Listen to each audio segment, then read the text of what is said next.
Stephen Heyde. I'm Director of Orchestral Activities here at Baylor. Been that since 1984. So, welcome.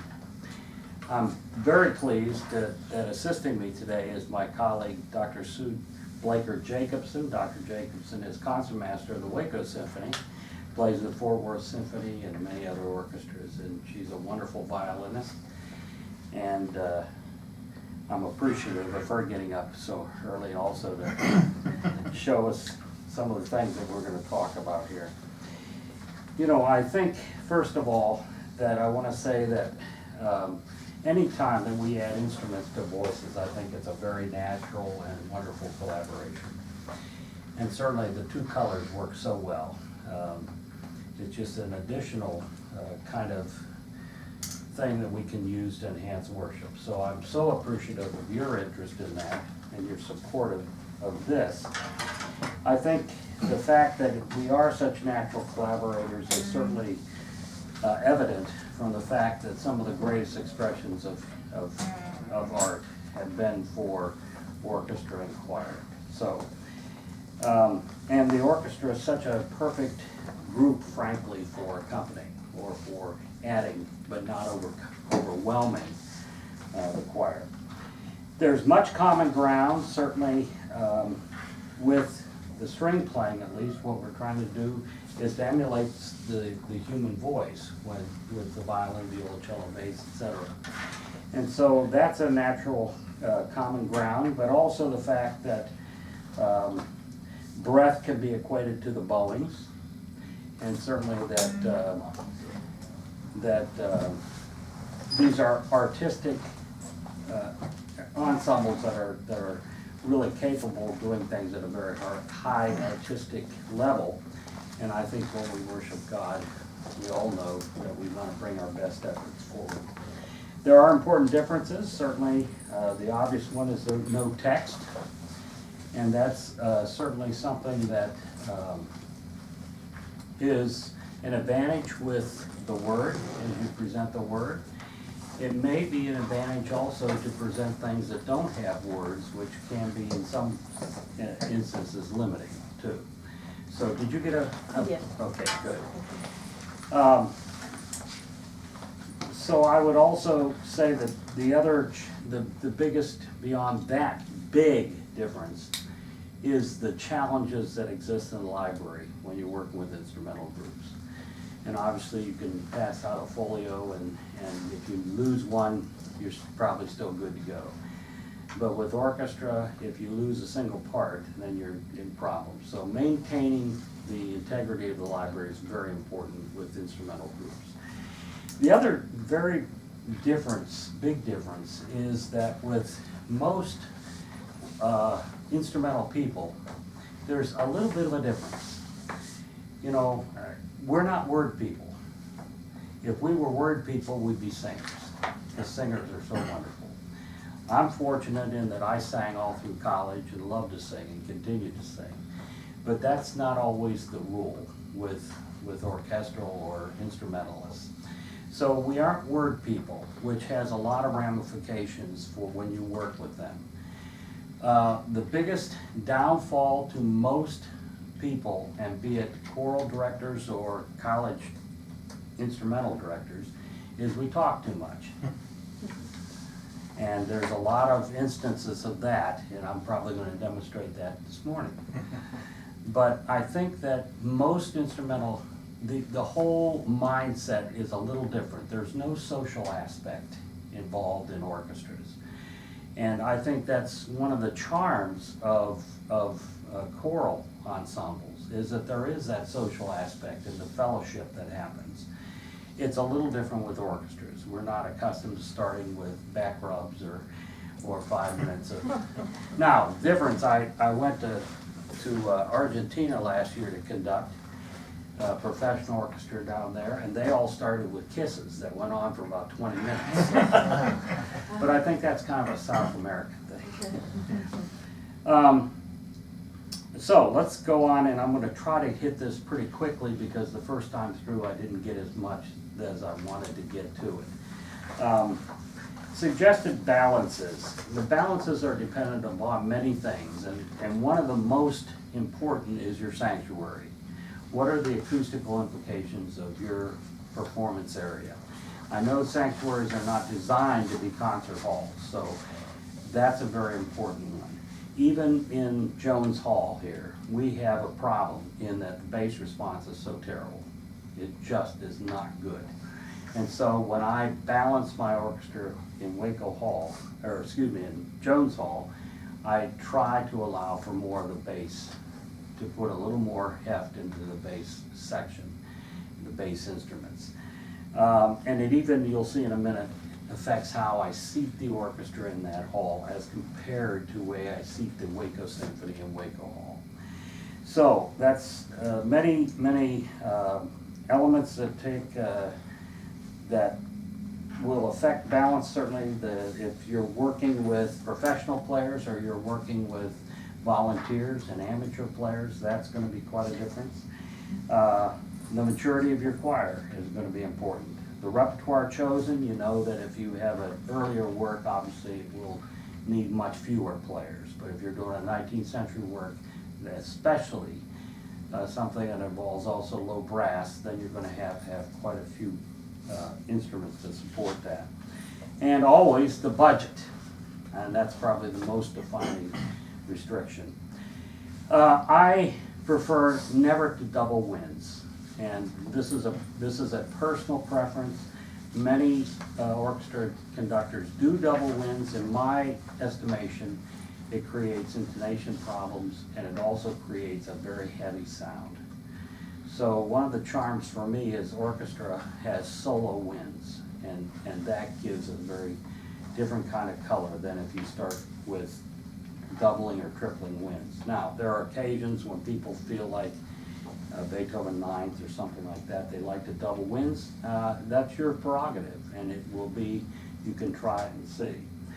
Regardless of the instrument, I feel very strongly one on a part is better than two on a part.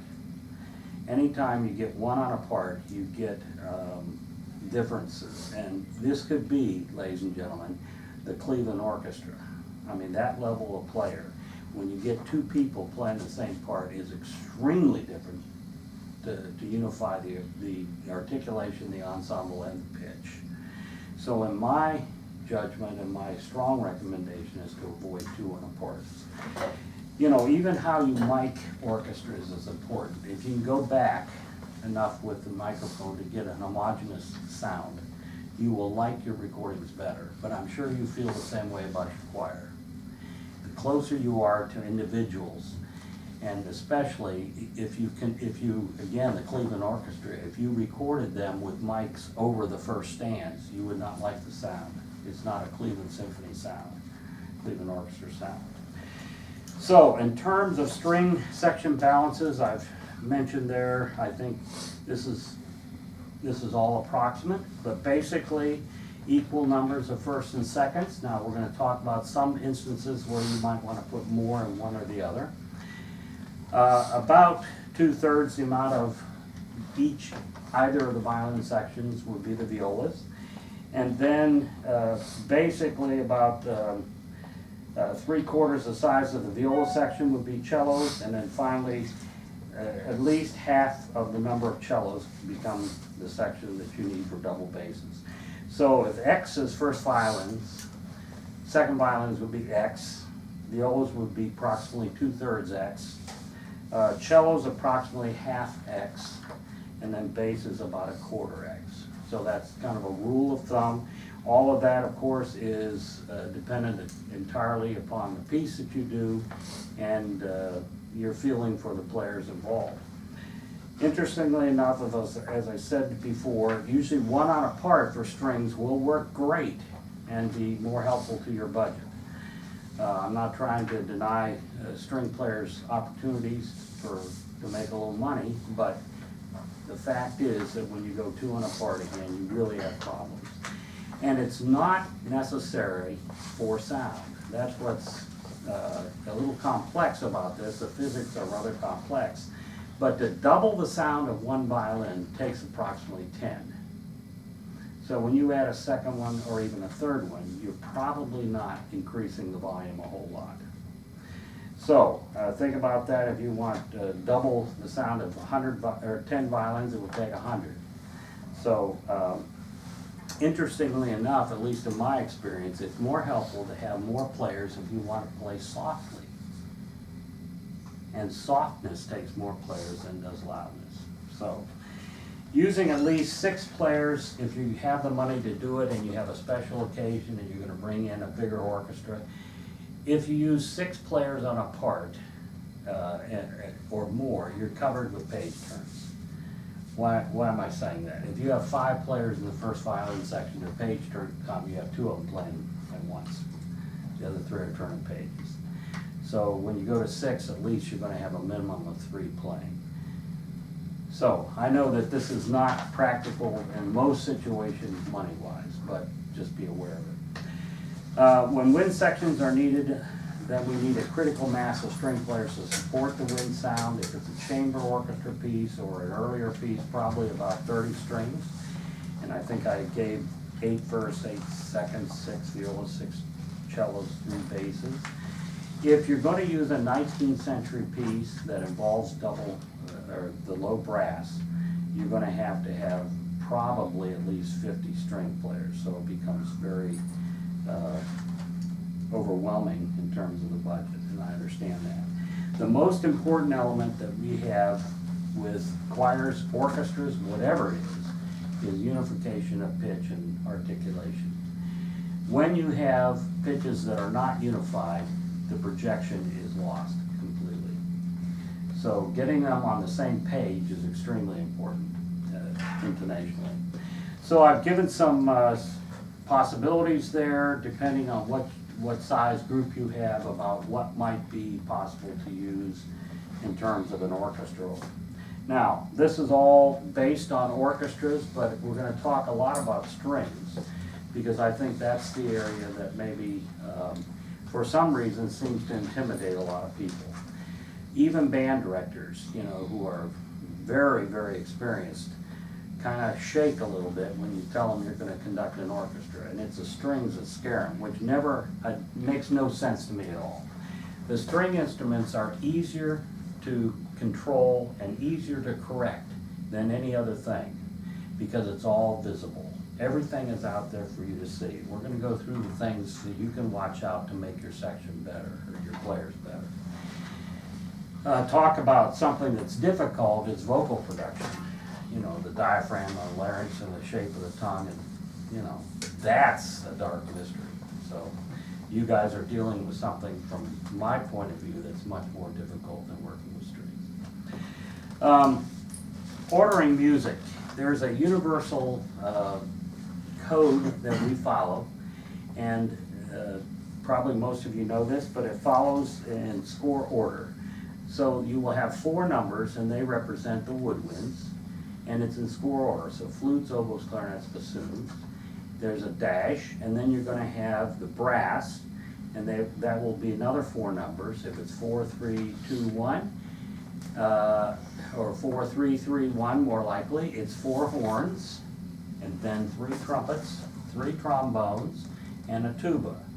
The 3 trombones are usually 2 tenors and a bass, but you most of the time don't have to worry about that. And then a dash, and then the percussion. It's usually temp plus a number, and that's a number of players required to play the percussion parts. And then following that, we would have extra instruments. If there's a harp part, if there's a piano part, a celesta, whatever, dash, strings.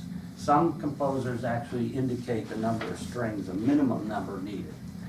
So when you order orchestral parts, they're going to ask you, you order a set, and a set includes 1 of every part, including 1 of every string part.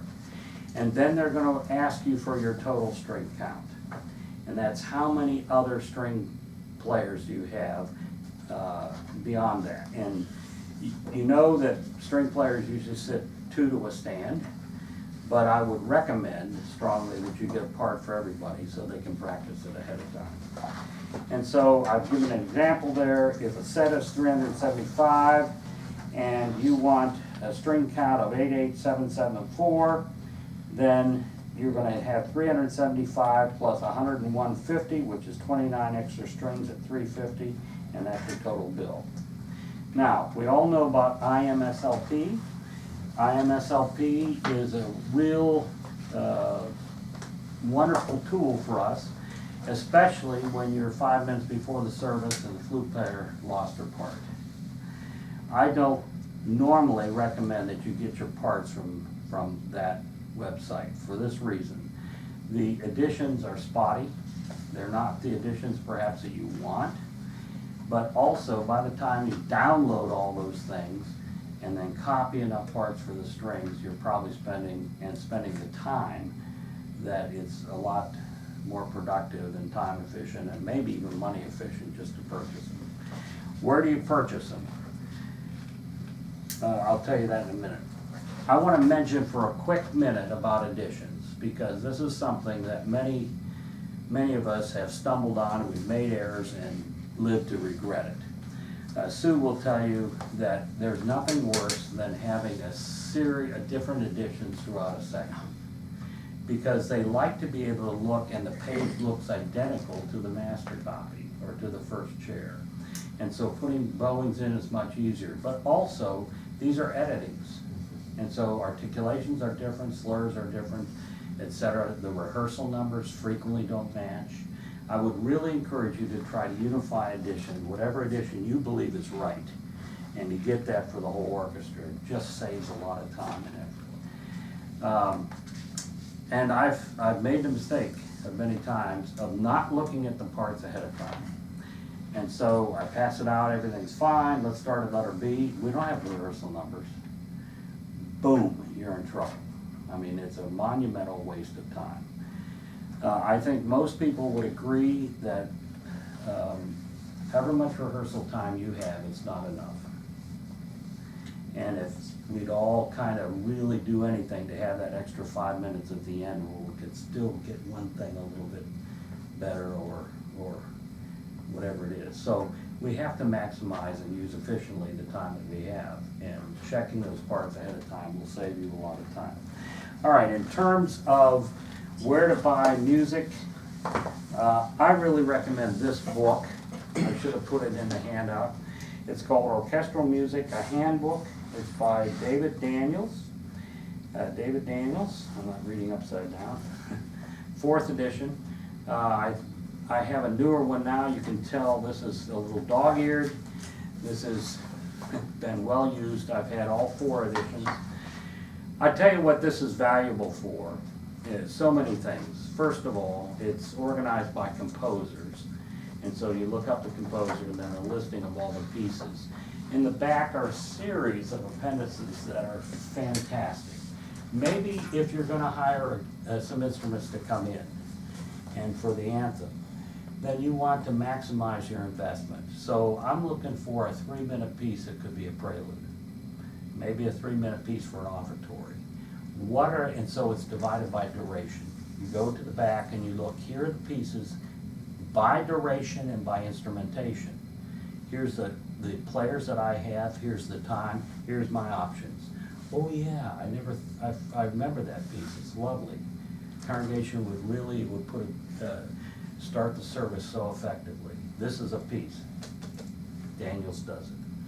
Many other things in here, including the names of the publishers. He'll say where you can go to get these parts, and when you do, the telephone numbers and the email addresses are here. Some of them change, as you know, because all that is constant. But I recommend this book to you very strongly. Seating the ensemble. Generally stated, and I know again that you have to fit them in the available space in the sanctuary. But if you can generally keep the treble instruments to your left as you face them, and the bass instruments to your right, that's the standard. And it also helps conducting. If you have a treble entrance, your left hand is right over there. If you have a bass entrance, your right hand is here. So that general division.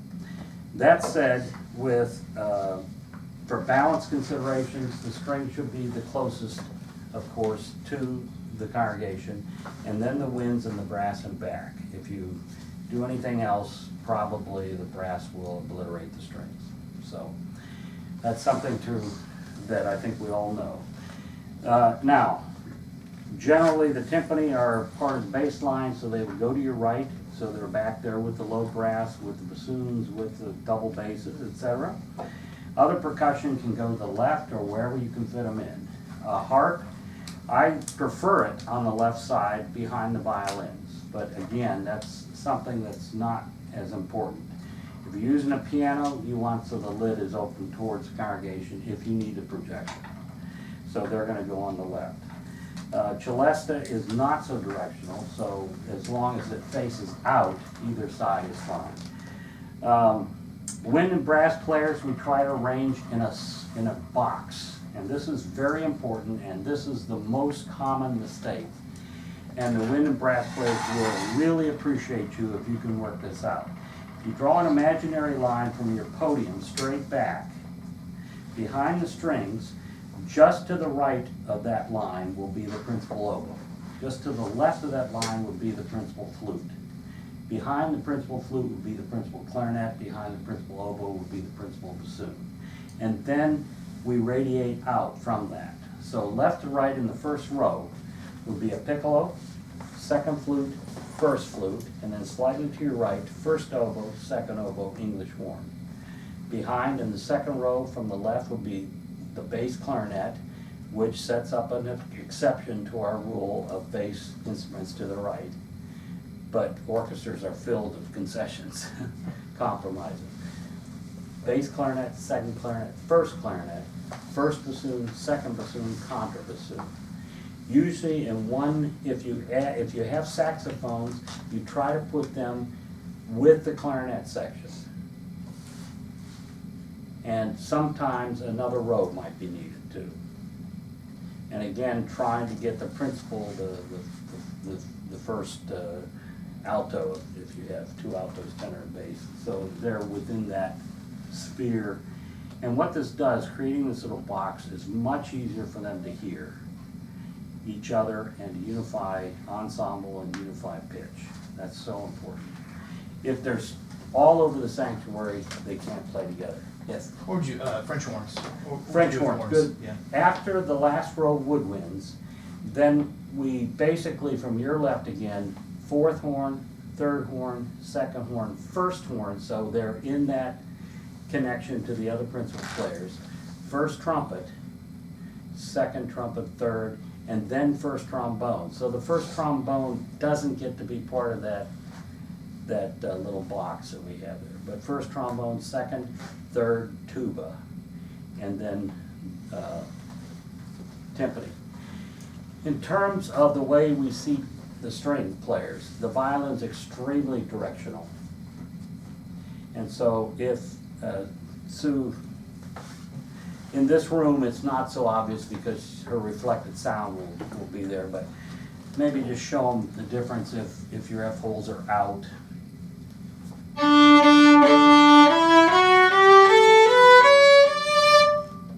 And then away. Even in this room there's a little difference. If you have it in a more cavernous room, it is a huge difference. So generally we place the violins so the F holes are out, which means they're to your left, the first violins. Inside them would be the seconds. And then the violas, and the violas are at a disadvantage because, first of all, acoustically the instrument is imperfect. It's an octave higher than a cello, but it's not half the size of the cello. So violas are very aware of this, and trying to project is a big issue with them. If you put them in, at least they are partially with the F holes towards at least the half of the audience. And then on the outside would be the cellos, behind them the double bass. So first, seconds, violas, cellos, basses. Now, what I said is I see the Baylor Symphony totally different.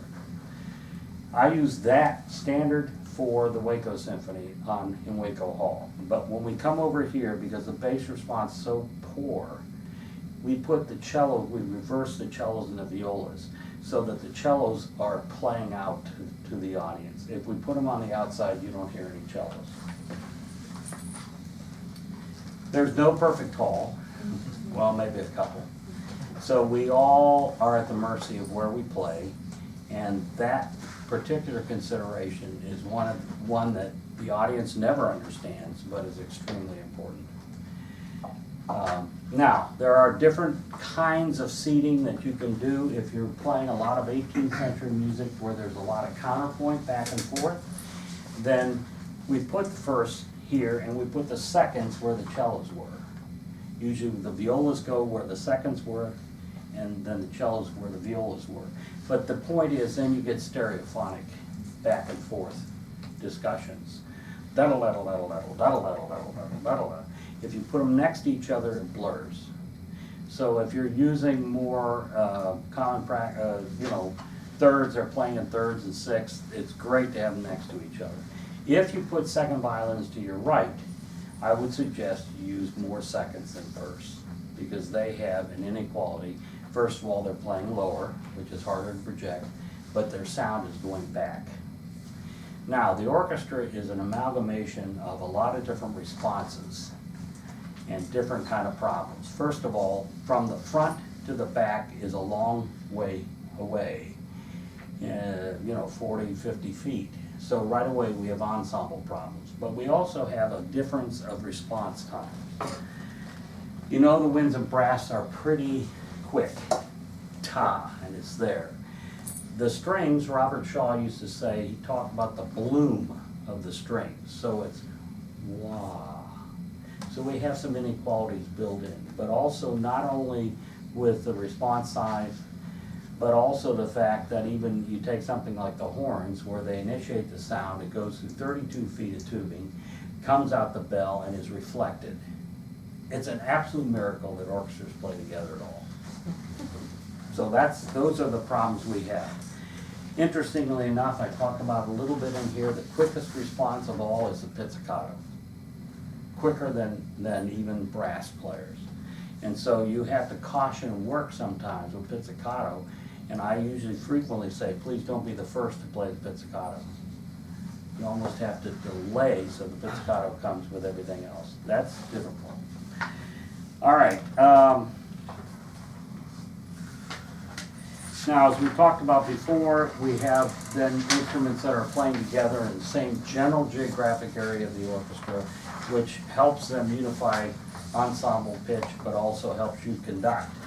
You're not trying to do this and this at the same time. So, basic orchestra fundamentals. I feel very strongly that how many of you have an orchestra at your church already? Some of you do. I would really encourage you to try to set up some kind of sectionals. The worst thing that can happen in a full orchestra rehearsal or a full rehearsal, choir and orchestra together, is discussions about bowings. This is one of the greatest wastes of time known to mankind. We go down and we go up. That's the only choices, okay? Sue will agree. We can argue about that for 20 minutes in the middle of an orchestra rehearsal. But we don't. Are you? Huh? We don't though. One could, but we don't. We don't in my orchestras, but I've seen them where they do. So one of the reasons we don't argue is the bowings are set, and Sue does a great job. We're going to talk about some of that in a little bit too. There are a lot of different ideas about bowings. If you want and you feel strongly about the musical results that you're trying to get, then I strongly suggest you do your own bowings. Because the bowings are the basis of 60–70% of the sound of the group, and also the musicality of the group, where the phrases go. And I'm going to give you a resource to help you with that. But if the more traditional approach is to have the principal players, what we say, top-down bowings. So I give the part to Sue, she bows it what she feels is right for the first violin. She passes on to the principal second, who makes it agree, his part, to the viola, to the cello, to the bass. top down. The problem is that sometimes the melody may be in the cello, the most important part. So that is a way to do it. I personally don't think it's the best way. Usually what I do is most of the things that we do, I will bow. I've had bowings. And then I give Sue the part and say, look this over. And she says, you know, even though I'm a violinist, she might say, you know, I don't think for our group this is going to work. And she always has the prerogative to change it. And then we go from there. So we can skip some of this. The tuning is usually done with the oboe because the oboe in large measure has the least flexibility of changing pitch. So we tune at 440. European orchestras tune higher. Occasionally older, orchestras that play older music will tune much lower. But this all has implications for intonation. In America, if we don't go about 440, it has very bad implications for intonations in the woodwinds. Those instruments are predicated to be able to play in tune with a very narrow range of pitch. So I prefer first for the oboe to give an A for the woodwinds, and by families we tune, and then for the brass, then for the strings. Sometimes for the upper strings, sometimes for two upper strings and then lower strings, but most times just one A for the strings. Now, if you have even brass players, we tune to A in orchestra. If you have young brass players, don't have them tuned to A. It requires a level of sophistication that will not serve you well, I think, if it's lacking. So it's okay to tune the brass to B flat, okay? Working with professionals, let's jump down to there. I think the most important thing is don't instruct them. And this is, I think, should be a release and a freeing thing for all of us. I've been working in orchestras my whole life, but believe me, I have no idea what the alternate fingerings are on the clarinet or the bassoon. That's not where I live. So I don't have to sit there and say, oh, please use this fingering. That is a body of information that I don't think very many people could ever have. So that's their business. And so what you do say is what you want in musical terms. You know, excuse me, intonation isn't good. You're flat, you're sharp. Let's see if we can tune that. With winds brass, it's very important that they know what chord member they're on, so that they know if it's a major chord, then third is going to be a little lower, not as high as it might be. And also where the octaves are and where the fifths are. So it's good to say, wait a moment, that's really out of tune. Look, fourth horn, okay, that's a concert F. The concert bassoon, let's hear this. Add the fifth. Okay, and then put in the third, but tell them who they're playing with so they can listen, what part they're trying to listen to. That's extremely important for winds, brass, and percussion, or winds and brass. And it also just makes, I think it's just more respectful when you work with professional orchestras. They've spent their life perfecting these instruments, and it's not up to us to tell them how to play the instrument. It is us to articulate our vision for the music. Softer, louder, my tempo is incorrect here. Can we make that articulation more gentle? Can we really not crescendo until this point? Those are musical issues that's our business. But don't tell them how to play the instrument. That's really important. And avoid lots of talking. It's really nice that you know the background of the piece. And you know, when Mozart wrote this, he was in the middle of this and that, and he was owing money to the main. They don't want to hear it. And chances are they can probably go find that information themselves. So what they want to do is to play well. Our job is to create an environment where they can play as best as possible. And that involves not things that take a lot of time away from the rehearsal. If you work with a professional orchestra, and I was guilty of this at the beginning, of wasting too much time. Oh, I had a joke, oh, they're gonna like me if I tell this joke. Well, that joke probably cost $70. There's no jokes worth $70. So I think it's very important to maximize and plan out your rehearsals efficiently so you can get to it. You could read some other things there, certainly with, know if you're asking somebody to contract the orchestra for you, there's a fee involved in that. And then usually several levels of pay. The principal players have more responsibility, they're given more money. And then section players at different levels as well. Get the music.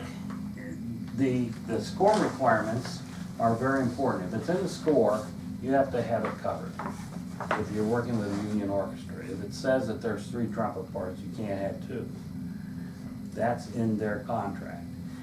If there's also breaks, and people want to know how long the break is. Normally a typical rehearsal professional orchestra is 2.5 hours. Of that, 15 minutes, and it's a specific time, probably about an hour and 20 minutes into the rehearsal. You must take a 15-minute break. If you go past that 2.5 hour thing, then you're going to be in overtime. And overtime exists when the timekeeper says time. So you could be, you know, oh, I just need another minute. Sorry, start paying overtime. You want to avoid that like the plague because it's very expensive. If you get in a position where you have to go into overtime, use the time because you're paying for 15-minute increments. If you just do the first 2 minutes, you've wasted a lot of money. So all this is, and by the way, when you're doing a call sheet tells them when to show up. I think this is a good idea even with amateurs. There's nothing more deflating because people want to make music. So you're a trombone player and you show up for a 7:30 rehearsal and then you sit there until 8:15 before your piece, they play a piece that requires a trombone. That is really morale busting. So I really encourage you to make a call sheet, say this is the time, and we usually work from the biggest instrumentation to the smallest. So people, thank you very much, trombones, we'll see you next week, and they can leave. Be respectful of their time and of their convenience. And the other thing is, when you get them all there, try to do something that gets everybody involved in playing and singing immediately. I think that's also deflating. When everybody's there, you tune and then they sit. They were there on time, let them play. I think that's common courtesy. So these may be things that with choirs we don't have to be quite as careful about. But with orchestras, because there's such a variety of color and they come in and out, I think that's important. The other thing is when you're working, I would try to avoid working with one section more than 2 to 3 minutes. Everybody else is sitting there. So you can state what the problem is and then ask them, can you work on that? And that's their assignment. But when you work for 20, 25 minutes with a second violin section, your rehearsal's gone and the morale's gone. I think it's very important you get parts to them 2 weeks before the first rehearsal. If you've done that and they have those parts, you can expect that they prepared them, they're prepared, and you can expect to make music. Full orchestra or full choir and orchestra rehearsal should be about music. It should not be about teaching notes and rhythms, and it certainly should not be about discussing bowings. So if you've done your part and got the parts to them, then you have an expectation, especially if they're being paid. If they're younger players, we're going to talk about that a little bit. All right, string basics, and Sue's going to assist me with this. The important thing for our purposes are the bridge and the fingerboard, and I presume you know what the bridge is and what the fingerboard is, because of how it involves the sound of the instruments. Also, with the bow, the frog, where Sue is holding it, is called the frog. That's the lower half. And then the middle, and then we call it the tip. Those are important things. In fact, we use FR or LH, lower half or frog. We sometimes write it in the music, or the players will write it in, depending on what you say you want them to play at. Or you want them in the middle of the bow, or you want them at the tip. And Sue has reminded me the other day how important this is, that we try to unify where the string players are playing in every section. If you have some at the frog and some at the tip, you're not going to get a unified sound. I understand you're Melinda's daughter. Yes. Well, welcome. Hi. She's a real asset to school music. Mm-hmm. So that's important that you know what is what. The lower half, down by the frog, is where we keep the loudest, biggest music on string instruments. This is where we keep the sound. Do you want one? Yeah.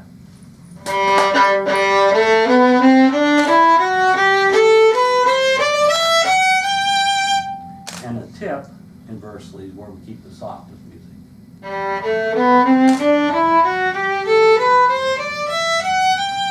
Now, you also saw her, when she was playing in the lower half, she was bowing fairly close to the bridge. When she was playing as softer, she was going towards the fingerboard. We call that the sound point. And that's also very important when you're working, because you can immediately change the quality of the sound by asking them or being aware of the sound point. So demonstrate a little bit. So I'll just use the same bow stroke, but different. Now,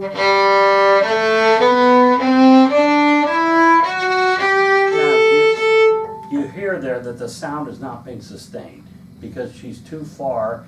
She would never play that way, but she's trying to demonstrate that the here cannot support the weight of the bow that she's adding. It has to be up here, okay?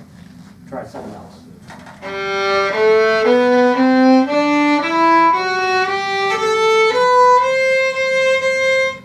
So, you want to Sounds pretty bad. Tone on string instruments is a inverse relation between weight and speed of the bow.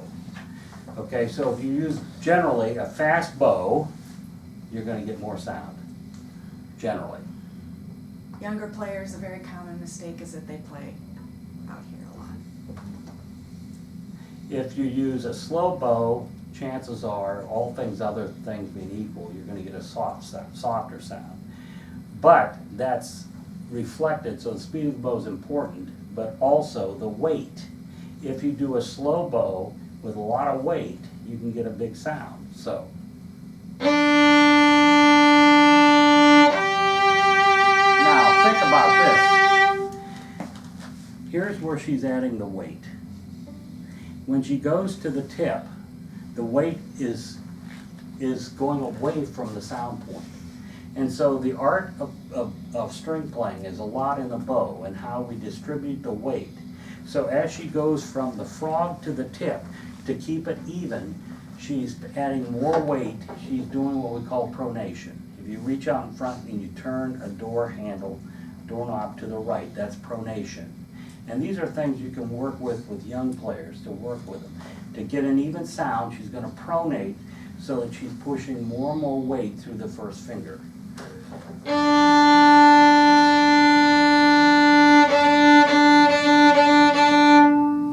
Okay, then inversely, when she comes back to keep it the same, supination, where she's going to come and roll the hand back this way.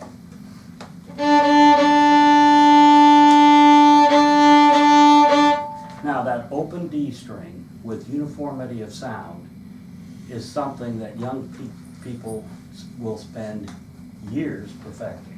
So that's the art of bowing, which is so important to string. It's really, really essential. Now, here's the good news. You don't usually have to, as a conductor, tell them about the sound point you want. And there are some people that make a big thing out of this. They say there's as many as 11 lanes on the violin. 1, 2, 3, 4, up to 11. All you have to do is this. You have to realize that the plane of your conducting will intuitively, subliminally change their sound point. If you want a more firm and a solider sound, conduct lower. This right here, and it works, by the way, with all instruments. If you have a pianist and you do this, they're going to put weight into the strings. When you suspend your joints and you play here, they're going to slide out and use a higher sound point. I never have to talk about sound points with any of my orchestras. I just change the plane and it changes their bows. That's important to know. Okay, let's talk about, so know that there's like 27 different factors in the string. One of the things is the tilt of the bow too. If you want a full sound, a flat hair. When you start tilting the bow and you use less hair is impacting string, it's going to be lighter. So that's important. Now, I'm telling you all these things because I really think these are things that you can change even with very rudimentary beginners or volunteer players, inexperienced players. You can, from the podium, you don't have to teach strings, but you can help them play more effectively. The selected string is something else. Now this is more for professional players, but each, it's like soprano, alto, tenor, and bass voices. Each one has its own quality. So I could ask Sue, for instance, play a B natural on the A string. That's an A string sound. Play it on the D string. And this is very hard, but play it on the G string. So as the string goes down, it's going to get deeper. The more weight in the sound, darker, I guess, more color. So you can ask, if you don't like the sound, you don't have to tell them what string to play, but can you play that on a lower string, the lowest string you can that's comfortable? And they may say, no, we can't. You say, okay. But if they can, you can change the color of the string sound immediately. This is indicated frequently in parts. It says Sol G, and that means everything's supposed to be played on the G string. You know, the Bach air on the G string, Bach didn't write it on the G string, he wrote the air. It's from the Third Orchestral Suite.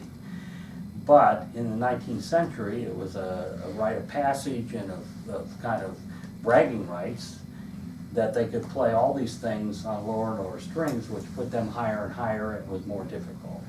So Wilhelmy or somebody started doing it all on the G string, and that became kind of a, you know, a calling card. Oh, I can play air on the G string, which was written on the E and the A and the D also, but Paganini used to do that. He'd play for a while, he'd take 10 shears and he'd cut the E string and keep playing everything on 3 strings, cut the A string, he'd play it on D, finally cut the D string, play everything on 1 string. That's very, very tough. So the moral there is, as your string players come in, have them frisked to make sure they don't have scissors. Basic bow strokes. You know, we have a big thing where it's connected or it's not connected. The average back and forth motion is called a détaché. It is not a detached bowing. It's a legato bowing. Just show them. She's been doing détaché. People assume the détaché is detached. It's not. It's just a legato back and forth. And then we have slurs and then all kinds of things and other things. And these bowings are different than articulations. One of my big things with string players is that there's a tendency to disregard and to misread bowings as articulations. Here's a quick one. If there's a dotted 8th and a 16th with a slur on it, that's legato. Almost from childhood, we're taught to play that as a detached slur. And so you get B, B, instead of B, da, da, da. So that's mistaking these bowing for an articulation. It's an important point. 2 basic rules. One is on and off the string. We have maybe 8 minutes or so. On or off. This is your most important thing that you can tell a string section. I want it on the string, I want it off the string. Sue's been playing on the string. Can you play something off? Okay, Okay, and when we go off the string, we have different kinds of off the string. This is what's called a brush stroke, and it's most commonly used in orchestras. What it does is give resilience, kind of, it lets the string vibrate, so we're not stopping it by keeping it on. Play it on. And off. So that's your most important thing you're going to have to decide. If you're not sure if you want it on or off, I do it frequently. I'm a string player. I will say, can I hear it on the string? Can I hear it off the string? Play that off, okay? Now, I will tell you this. If you need lots of sound, you can even hear it now. You're going to have to be on the string. There's a limit to the loudness that can happen with on the string playing, off the string playing. There are an easy rule to remember. There are staccatos, just like there are for voices. Staccato is S-T-A, right? Stay on the string. Staccato is on the string bowing. Spiccato, S-P, is spring. So the bow, much like a drumstick, bounces by itself. Spiccato is off. The most fancy spiccato is called the sautier, and that's probably very few ensembles are going to use sautier bowing. It's the Philadelphia Orchestra when they do the Paganini, what's the name of that piece they do, you know, Presto or something. They can all do it in a section, but it's very hard. You want to do a little sautier?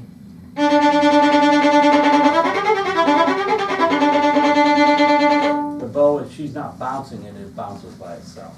So, but you can ask, I would just say the brush. That's the most important. Here is the most important thing I neglected to say the first time through, so I'm glad to have you see and your colleagues say, oh, ours was much better. It's very important, and this is counterintuitive. If you want them to play off the string, everything has to start on the string in orchestra.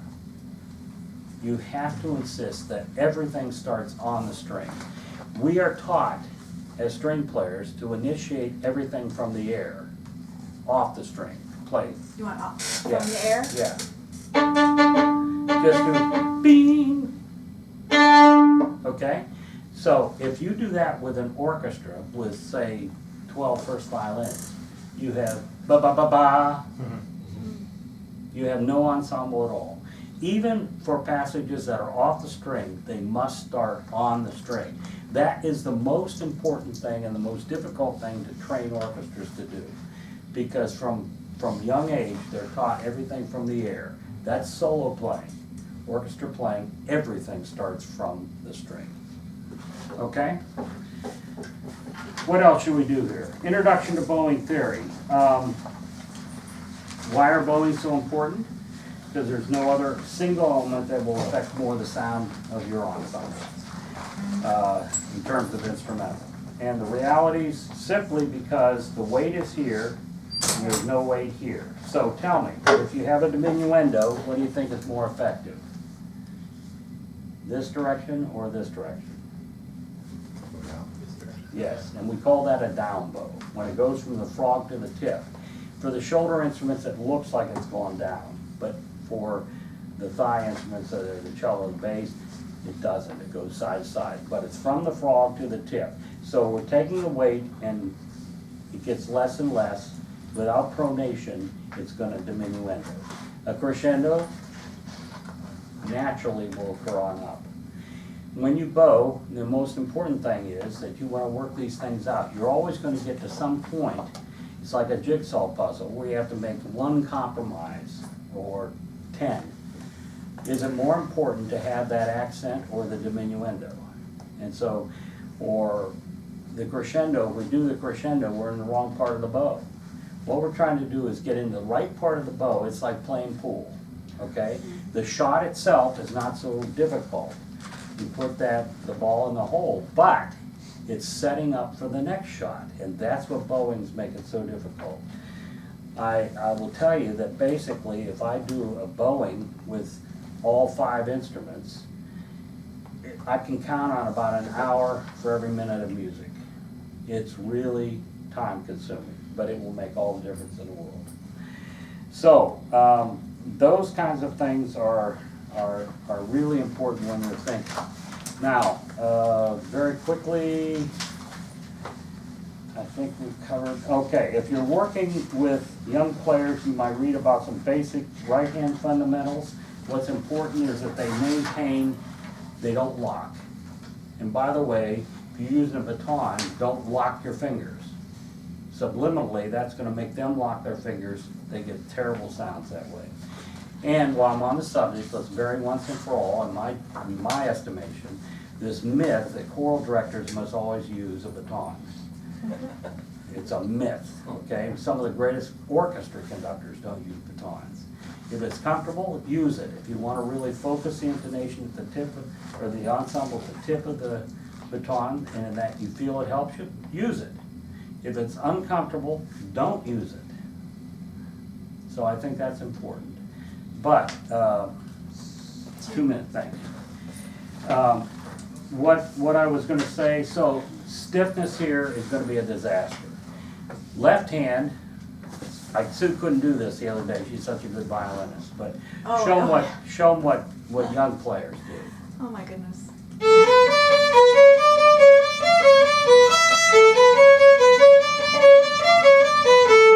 Flappy fingers, okay? They're coming way off the string. I wasn't trying to play out of tune. It came out that way. No, because of the up and down. Yeah. So you really ask them to keep their fingers close to the string, just barely come off. And when they play, if they add fingers, to keep the previous fingers down, because they're going to come right back.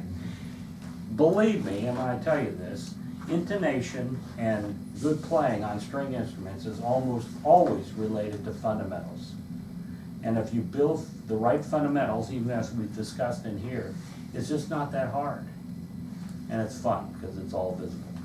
Now, if you would like, I have a bowing guide that I have written for my graduate students who might not be string players, so that they can, it's self-paced. It's kind of a tutorial about how to bow.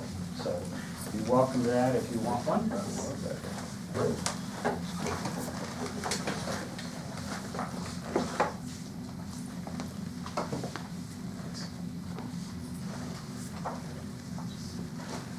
The only thing I could say is this. It's wonderful that you're interested in using instruments with choirs. I think that it's a very special kind of way to enhance worship. I think one of the most beautiful experiences I had as a church orchestra director was working with a pastor who was very supportive and the choir director to make special things happen.